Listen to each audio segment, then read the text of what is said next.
programa Cortes Supremas traz notícias jurídicas de vários países do mundo. Um giro pela África, América, Ásia, Europa e Oceania. Mensagens especiais sobre o Mercosul, decisões históricas para o direito internacional, além de informações sobre os direitos fundamentais. O direito ambiental estabelece os mecanismos legais para a proteção do meio ambiente. Mas você sabe quais são os principais desafios que os países da América do Sul enfrentam nessa área? É o que vamos saber agora na reportagem de Flávia Peixoto.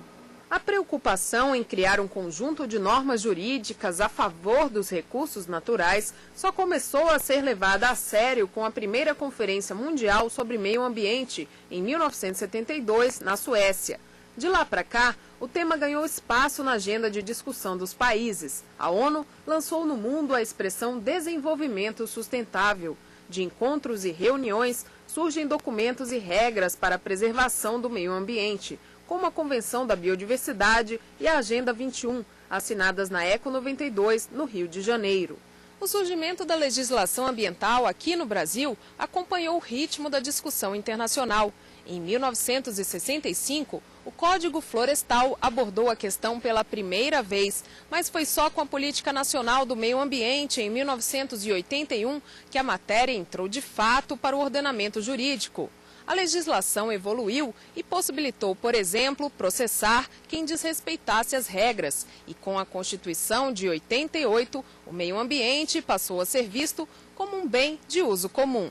Mas o direito ambiental ainda é uma área relativamente nova e, por isso, um desafio para a justiça sul-americana. Outro ponto é a complexidade dos casos, como, por exemplo, o da poluição da bacia hidrográfica Matanza-Riachuelo, em Buenos Aires, capital argentina.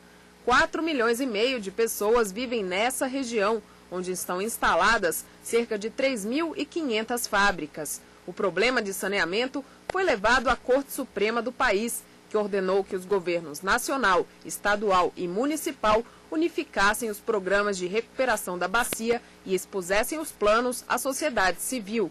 Em dezembro de 2006, por causa desse processo, a Argentina cria por lei uma autarquia federal para implementar a decisão definitiva da Corte Suprema, só tomada em julho de 2008. As determinações foram melhorar a qualidade de vida dos habitantes da área da bacia, recompor água, solo e ar, prevenir danos e nomear um juiz para cuidar de todos os problemas desse caso. No início deste mês, representantes do Judiciário dos países do Mercosul se reuniram na capital argentina. O objetivo, discutir o funcionamento da justiça ambiental. Na nossa entrevista de hoje, uma juíza brasileira que participou do encontro traz detalhes sobre essa troca de experiências.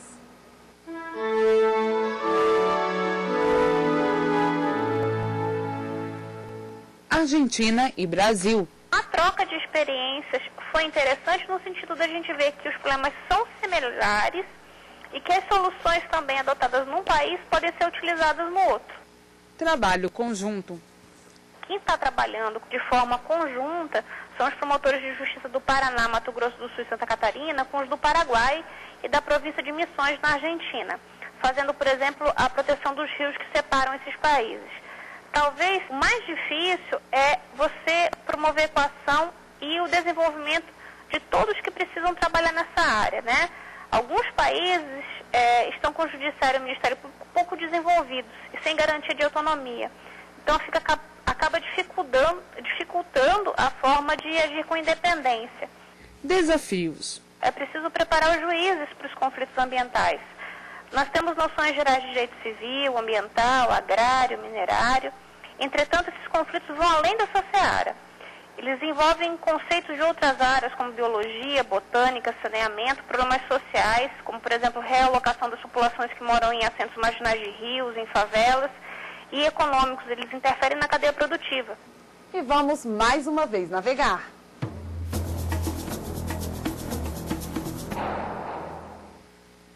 Em Israel, mais uma decisão sobre a segregação étnica de alunos na escola Bais Yaakov. Desta vez, a Suprema Corte do país ordenou que o colégio religioso una o currículo escolar oferecido para alunos de etnias diferentes, os askenazes e sefarades. Caso viole a decisão, o colégio religioso deverá pagar uma multa diária de quase $3.000. Em janeiro do ano passado, o Tribunal Máximo de Israel ordenou que a escola derrubasse o muro de cimento que separava os alunos judeus de origens diferentes. Em instantes, ação de grupo rebelde ameaça o direito de locomoção de moradores do Congo.